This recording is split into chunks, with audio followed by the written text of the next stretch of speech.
इस वीडियो को देखने वाले सभी दर्शकों को हमारा नमस्कार।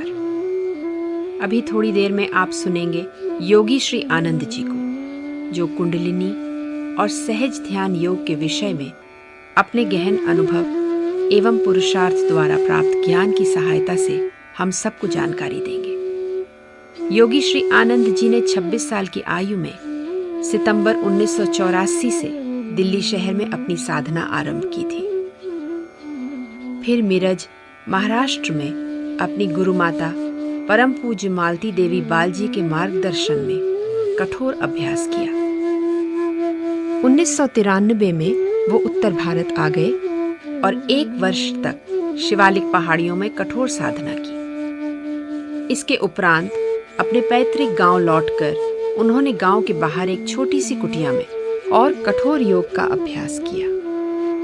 इस कठोर अभ्यास के द्वारा प्राप्त ज्ञान की सहायता से आपने कई युवाओं का मार्गदर्शन किया है। योगी श्री आनंद जी ने अपने अनुभवों और आध्यात्मिक शोध के आधार पर 3 पुस्तकें लिखी हैं, जिनके नाम हैं सहज ध्यान योग, योग कैसे करें और तत्व ज्ञान। ये पुस्तकें हमारे देश के कई विश्वविद्यालयों और IIT के पुस्तकालय में सबके लिए सरलता से उपलब्ध है। योगी श्री आनंद जी ने दिल्ली और महाराष्ट्र के क्षेत्र में कई व्यक्तियों को आध्यात्म की राह से जोड़ा है और आज इस वीडियो के माध्यम से आप सहज ध्यान योग, कुंडलिनी और साधना के विषय से जुड़ी अनेक जानकारियां हमें देंगे। इसके अतिरिक्त आज साधना संबंधी शंकाएं, कठिनाइयां एवं साधना के अन्य सहायक तत्वों के बारे में पूछे गए प्रश्नों का समाधान करेंगे और उनके द्वारा कुंडलिनी के अत्यंत गूढ़ रहस्यों का सहज, सरल एवं सटीक वर्णन किया जाएगा। आइए इन शंकाओं को दूर करने के लिए और साधना के क्षेत्र में उन्नति प्राप्त करने के लिए सुनते हैं योगी श्री आनंद जी को।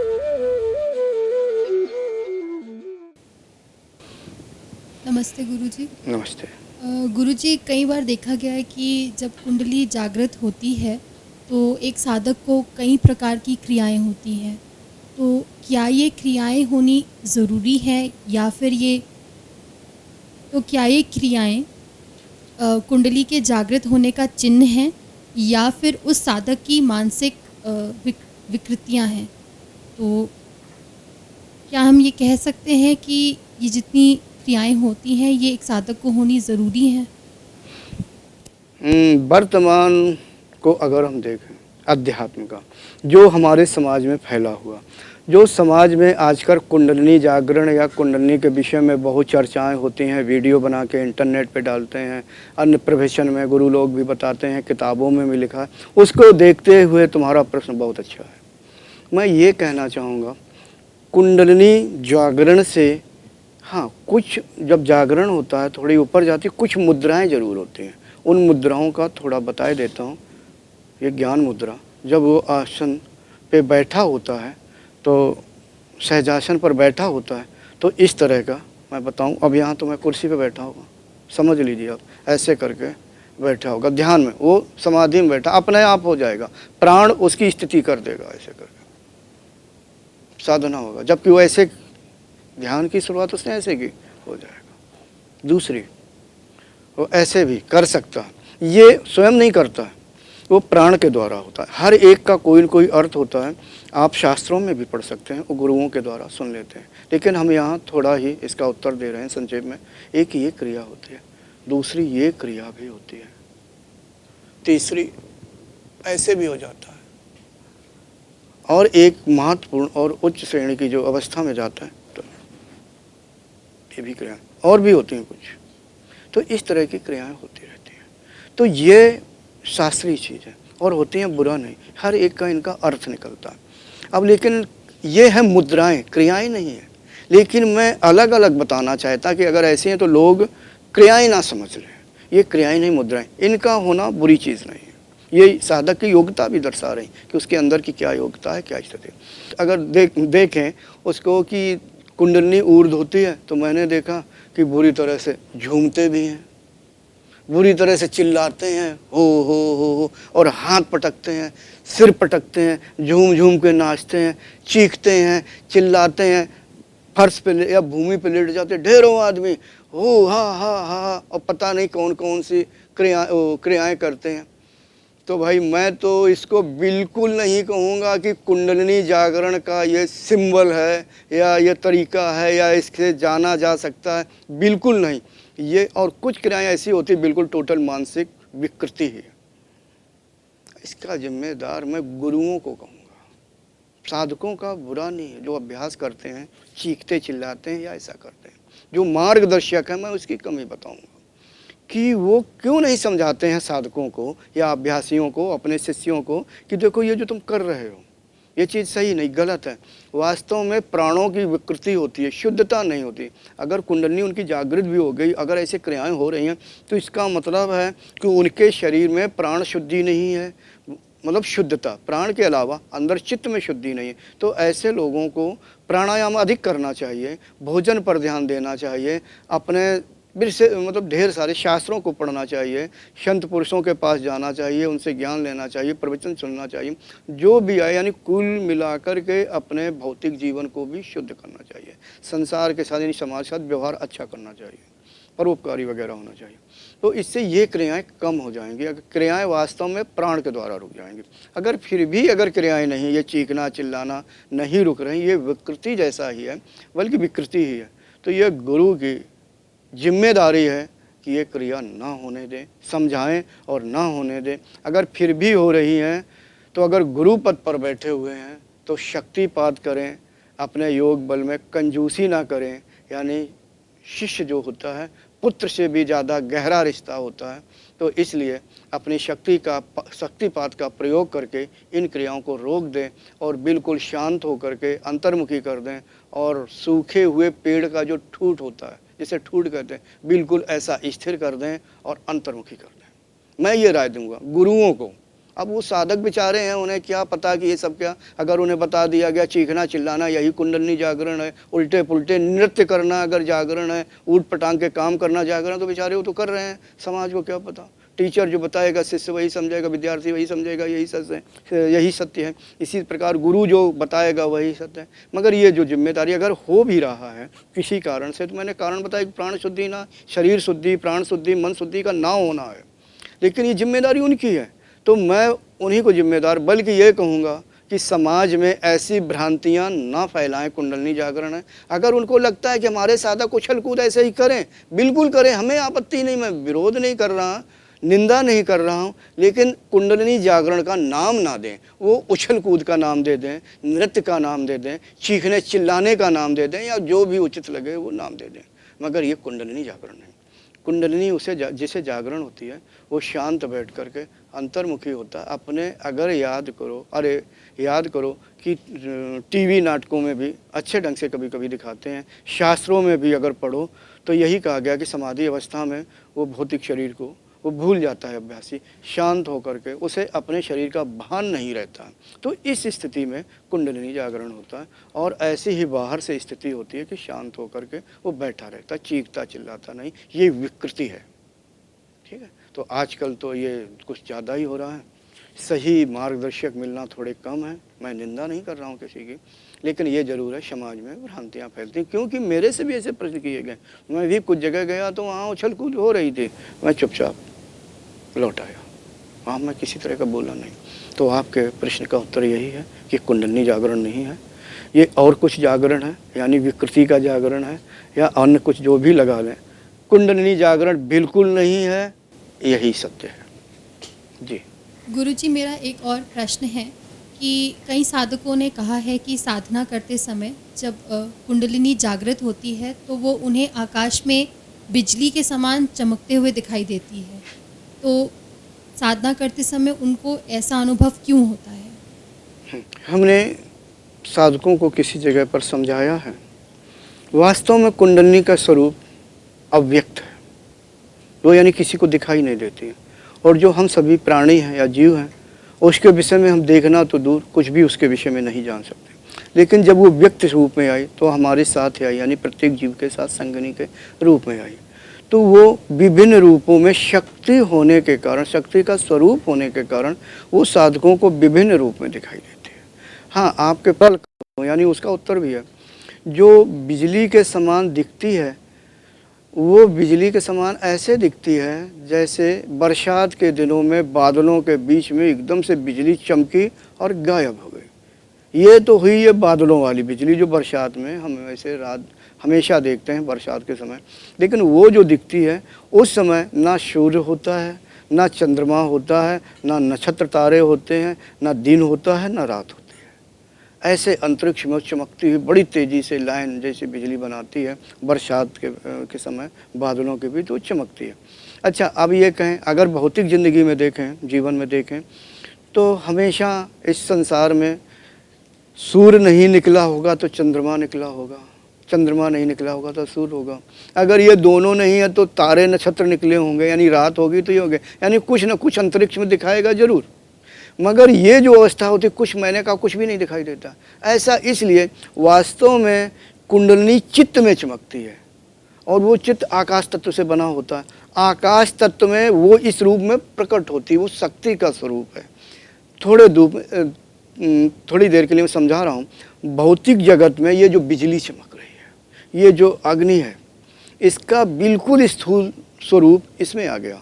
तो ये बादलों में जो चमकती है, जो हमारे स्थूल स्वरूप, ये चित्त में वो चीज़ होती है। यानी उसका यानी जो शक्ति नाम की कोई भी चीज़ है या कोई भी स्वरूप है तो उसको साधक को यानी उसे साधक को दिखाई देता है। तो ये जो बिजली जैसी चमकना है वास्तव में चित्त में होती है। लोग ऐसे देखते हैं कि वहाँ बादल नहीं था, यानी बरसात तो है नहीं, फिर ऐसे क्यों बादल भी नहीं है, स्वच्छ आकाश में, बिल्कुल स्वच्छ आकाश में बड़ी तेज़ी से चमकी और अच्छा भी लगता है चमकना उसका, और लुप्त हो जाती, मुश्किल से 1 या 2 सेकंड के लिए चमकी और लुप्त हो गई। उसका कारण है उसका स्वरूप, यानी शक्ति का स्वरूप होने के कारण वो इस रूप में क्षणिक देर के लिए साधक को दिखती है। इससे ये समझा जाए, साधक समझे कि हमारे अंदर कुंडलिनी जाग गई है और ऊर्ध्व होने वाली है अथवा ऊर्ध्व हो रही है, मतलब शुरुआत हो गई है। ये भी एक मतलब जानकारी है इसके लिए।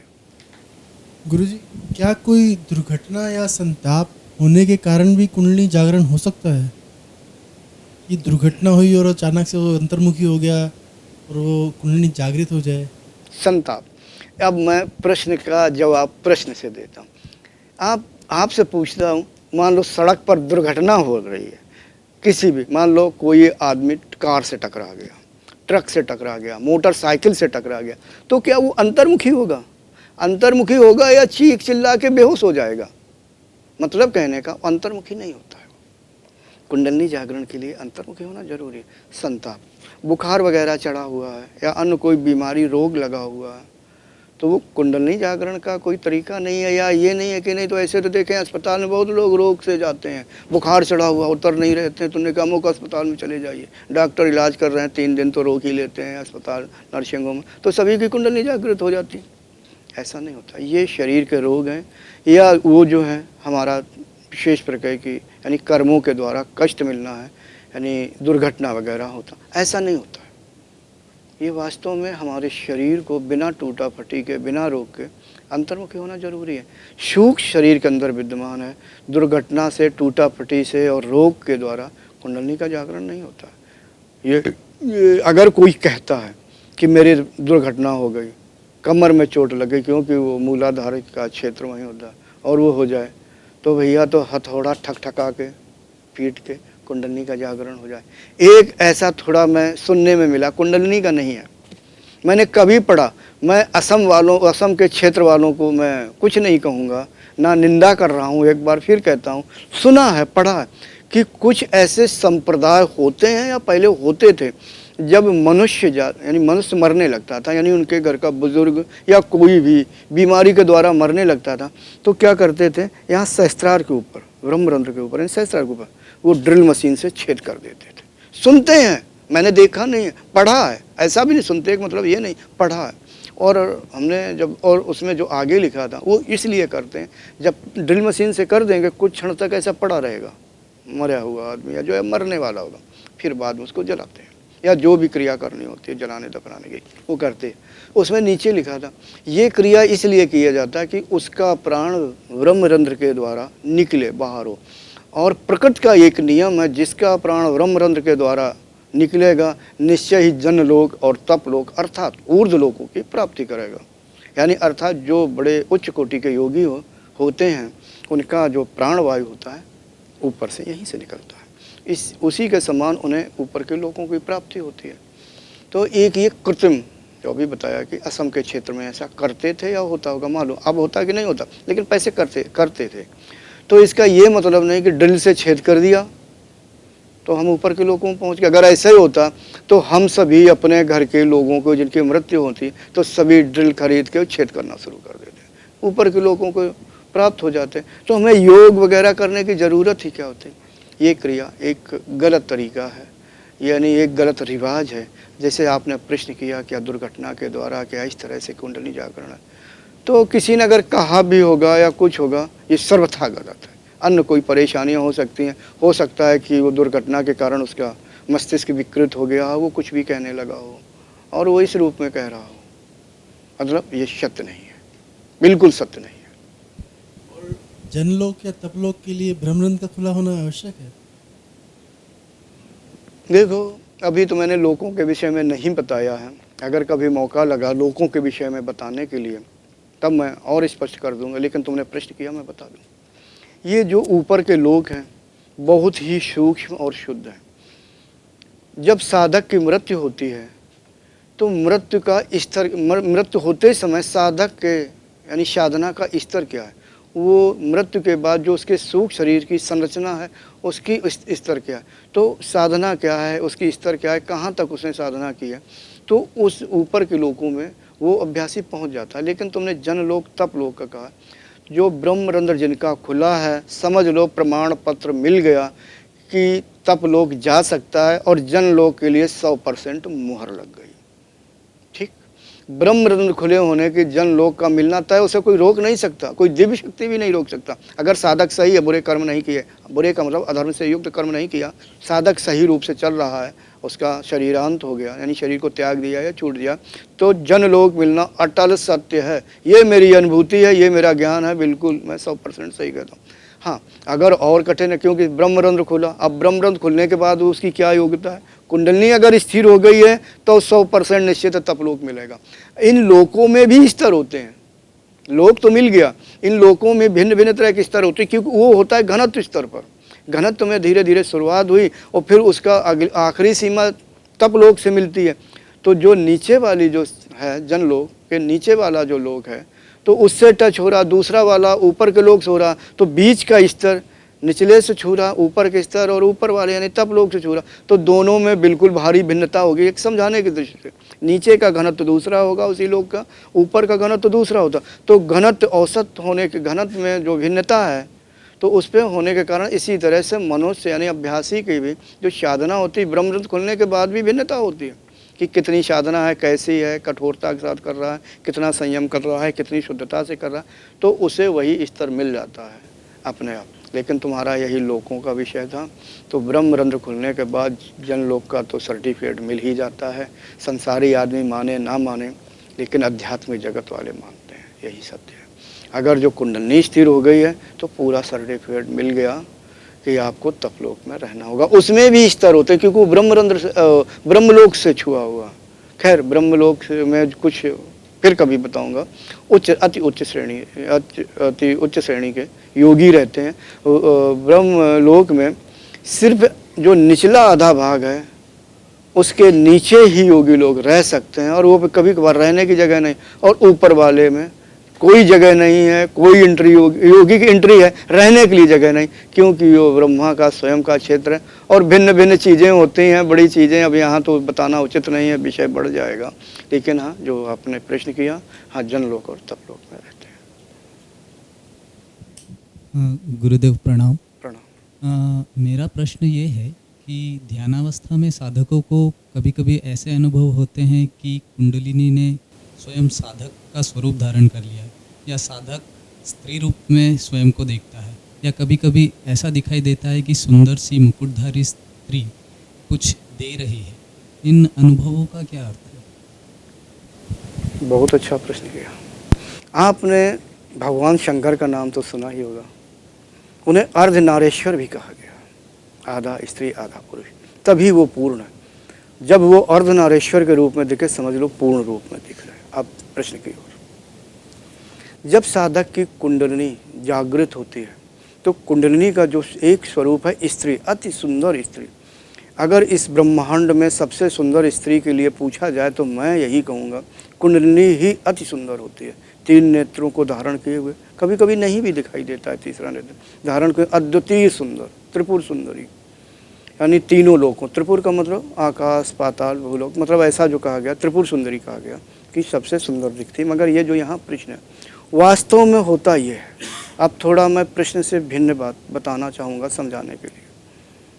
पुरुष जात को थोड़ा दुख होगा बताते समय। जो पुरुष अपन कहते, जैसे हम आप सभी लोग कहते हैं हम पुरुष हैं, वास्तव में स्त्री हैं। ये आपका उत्तर का शुरुआत कर रहा हूँ।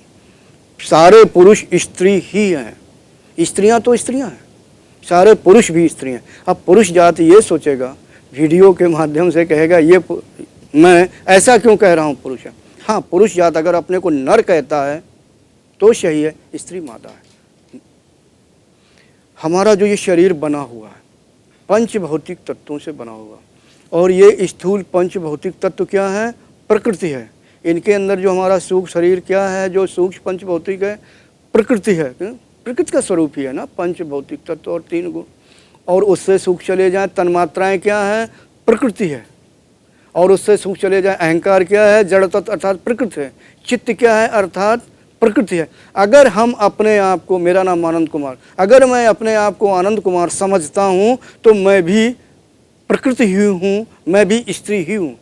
मगर एक इससे भी परे की चीज़ है। परे की चीज़ ये है कि वास्तव में जो मैंने कहा प्रकृति है, अगर साधक साधना करके अपने स्वरूप की स्थिति में स्थित हो जाए, अपना स्वरूप यानी जो हम चेतन तत्व हैं, आत्मा है, अगर अभ्यास के द्वारा उसमें स्थित हो जाए, तब हम अपने को पुरुष कह सकते हैं। जब हमेशा स्थिति बनी रहे, जिसे गीता में स्थित प्रज्ञ कहा गया, वो पुरुष अपने को, यानी वो जो मनुष्य अपने को पुरुष कह सकता है, बकाया नहीं। अगर आत्मा में स्थित नहीं है तो नहीं। क्यों? हम अपने को, मेरा नाम आनंद कुमार, तो मैं अपने को आनंद कुमार कह रहा हूँ। आनंद कुमार कौन है? ये शरीर, और वो क्या है, पंचभौतिक शरीर। तो यानी प्रकृति हुआ, ये शरीर प्रकृति, और प्रकृति का स्वरूप स्त्री का है, वो पुरुष का नहीं है। कहीं भी ना शास्त्रों में पढ़ना, ना संतों के द्वारा सुनना, ना योगियों के द्वारा, और अभ्यास करेंगे तो कभी भी प्रकृति पुरुष रूप में नहीं दिखाएंगे। अब आ जाए ये आपके प्रश्न का दूसरा, कुंडलिनी भी स्त्री है। अर्थात जब अंतर्मुखी होते हैं साधना के द्वारा, कुंडलिनी जागृत होती है, तो हमें हमारा असली ही स्वरूप दिखने लगता है। आखिर हमारा स्वरूप एक तो ये है, दूसरी कुंडलिनी है, जीव की संगनी भी है। तो एक तरफ साधक स्वयं अभ्यासी खड़ा होता, बिल्कुल ऐसा ही स्वरूप, लेकिन अतीब सुंदर वो होती कुंडलिनी है। ज़्यादातर जो मैंने देखा, हरी साड़ी पहने देखा, मुझे भी अनुभव आया, हरी साड़ी ब्लाउज पहने, मुकुट लगाए सोने का, अतीब सुंदर। मेरी शक्ल देखो वर्तमान कितनी कुरूप देखो, लेकिन जो मैंने अपने को देखा अद्वितीय सुंदर हूँ मैं ही। और देते हुए इसलिए दिखता। कुंडलिनी क्या है? कुंडलिनी आदि शक्ति, उसका जागरण हो गया। वो ऐसा समझो कि हम लोगों को होश में ला रही है, कि तुम जो समझ रहे हो वो नहीं हो, धीरे धीरे परम पिता की ओर ले जा रहे हैं, यानी अपने निज स्वरूप की ओर ले जा रही। तो यानी कुछ दे रही है, यानी वो जो शुद्धता देती है, योग बल देती है, आगे का जो विकास क्रम वो देती है। तो नहीं, मैंने कहा कि चक्रों में जो विशेष प्रकार की जो शक्तियाँ हैं, तो ऊर्जा भरी है वो देती, वो यानी बाहर को फैलने लगती हैं जब प्रकट होती है। तो जब ये खोल देती है चक्रों को, अर्थात जो दे रही होती है, एक तरह का आशीर्वाद समझे, उन्नति समझे, अपना विकास समझे, ईश्वर की ओर ले जाने के लिए वो इस रूप में दिखाई देती है, ऐसा समझे। अब मैंने यहाँ पर पुरुष को स्त्री कह दिया, थोड़ा और डिटेल कर दूँ कि पुरुष लोग पता नहीं क्या, कल के लिए मैं सड़क पे हूँ दिल्ली में, महाराष्ट्र में घूमता, क्या कहने लगे। देखो, हमें थोड़ा मीराबाई का याद आ गया कि मीराबाई जब वृंदावन में आई तो वो एक संत थे बहुत, वो श्री जी, तो उनसे मिलने के लिए कहा संक्षेप में। तो मिलने के लिए कहा, उन्होंने इनकार कर दिया। उन्होंने कहा मैं स्त्रियों से संभाषण नहीं करता हूँ, बात नहीं करता हूँ। तो जब उनके शिष्यों ने बताया कि ठीक है, वो चलने को हो गए कि हाँ अपने गुरुदेव से कह दो, यानी उन्होंने वो शिष्यों से कहा कि अपने गुरुदेव से कह दो, मैंने तो सुना था कि यहाँ पर एक ही पुरुष पैदा हुआ तो वो कृष्ण था, ये दूसरा पुरुष कब से पैदा हो गया। ठीक, यहाँ उदाहरण, एक दूसरा उदाहरण कि हमारे एक महान संत हो चुके हैं गोरखनाथ जी। गोरखनाथ जी ने भी कहा था, यहाँ सर्वत्र स्त्रियाँ ही स्त्रियाँ हैं, मुझे अभी तक कोई पुरुष दिखाई नहीं दिया। उनकी जीवनी में शायद कहीं लिखा पड़ेगा। हाँ, बस मैं इतना ही यहाँ पर आपके प्रश्न का उत्तर दूंगा। यानी जो हमें पुरुष शरीर, जो हम अपने को पुरुष कहते हैं, हम पुरुष ना होकर के प्रकृति का शरीर होने के कारण वास्तव में हम स्त्री हैं, लेकिन नर और मादा सृष्टि का कार्य करने के लिए हम बने हुए। पुरुष शब्द सिर्फ 3 को ही कह सकते हैं। एक निर्गुण, जो बिल्कुल सभी से निखरा हुआ निर्गुण ब्रह्म चैतन तत्व, जो निर्गुण ब्रह्म है उसको पुरुष कहते हैं। यही निर्गुण ब्रह्म जब सगुण हो जाता है, स्वरूप को धारण करता है, अर्थात ईश्वर, उसको भी पुरुष कहते हैं, क्योंकि वो भी चेतन तत्व है, परा प्रकृति की सहायता से अपना स्वरूप धारण कर रहा। और तीसरा जीव, जो हम सभी हैं, जीव भी चेतन तत्व ही है, लेकिन अज्ञानता बस जीवत्व को प्राप्त हो गया, हम अपने को शरीर समझने लगे। जब हमारा जीवत्व नष्ट हो जाएगा अभ्यास के द्वारा, तो हम अपने चेतन स्वरूप को प्राप्त कर लेंगे, उस समय हम पुरुष कह सकते हैं। और अगर हमने जीवत्व को नष्ट नहीं कर पाया, तब तक हम पुरुष कहलाने के लायक नहीं हैं, हम स्त्री ही हैं, सभी जो उन्होंने नहीं किया। तो आपके प्रश्न का यही है कि जो इधर भी हम हैं और जो दिख रहा है कभी कभी, वो इसलिए मैंने कहा, आप तो यानी कोई अभ्यासी होगा वो उधर अपने स्वरूप वाला होगा, कुंडलिनी इस रूप में क्यों दिखती है, ये बात है। वो जो साधक है, जो उसका स्वरूप बना हुआ, वो स्त्री का स्वरूप भी उधर देख रहा है। कुंडलिनी का कोई स्वरूप नहीं है, विशेष स्वरूप नहीं, कोई विशेष स्वरूप नहीं, क्योंकि मैंने कहा अव्यक्त है होती है। आपका स्वरूप, आपने मानो कुंडलिनी जागृत हुई, ऐसा अनुभव आया तो कुंडलिनी आपके स्वरूप वाली हो गई। इनको मान लो ऐसा अवसर आया ऐसा में, तो इनके स्वरूप वाली हो गई। इस ये लड़की ने इनको आया, यानी जितने भी पुरुष हैं सभी को क्रम बाई क्रम। तो अब ये कहे कुंडलिनी, कोई कहते साधक कुंडलिनी मेरे स्वरूप वाली है, आप कहें मेरे स्वरूप वाली है, 1000 लोगों को जागृत है तो हमारे स्वरूप है। तो इसलिए वो किसी के स्वरूप वाली नहीं, शक्ति का स्वरूप है, अव्यक्त है, अदृश्य है, इसलिए भिन्न भिन्न स्वरूपों वाली दिखाई देती। ठीक है, ऐसे हम बिजली के तारों को देख रहे हैं, अनुमान से कह देते देखो बिजली के तार हैं, छूना नहीं, लेकिन अगर भौतिक आँखों से देखें तो बिजली दिखाई नहीं देती, वो बात दूसरे के यंत्रों के द्वारा दिखाई देती। बस ऐसे ही समझ लें कि चाहे जितने मध्यात्म के क्षेत्र में चले जाएं, तो कुंडलिनी का कोई स्वरूप नहीं, वो भिन्न भिन्न स्वरूप में दिखती है वृत्तियों के द्वारा। तो आपका प्रश्न लगभग पूरा हुआ कि वो इसलिए वो स्त्री के स्वरूप में दिखती है। कर दें, पुरुष स्त्री इसलिए है। कुंडलिनी जो विशेष रूप से दिखती है, तुम्हारा प्रश्न है, तुमने तर्क कर दिया, मैं बताए देता हूँ। कुंडलिनी वैसे लाल साड़ी में ही दिखती है, अंतरिक्ष में दिखती है, यही सही है।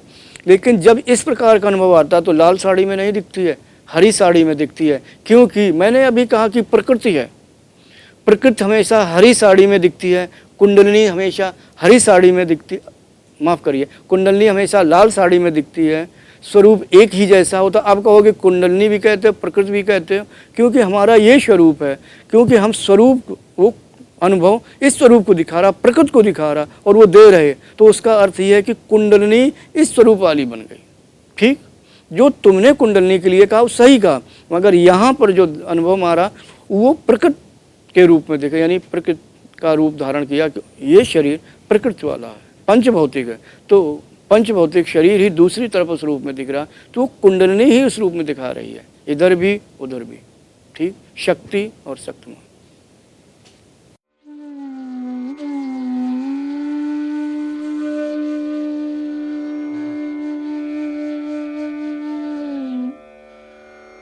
Mm-hmm.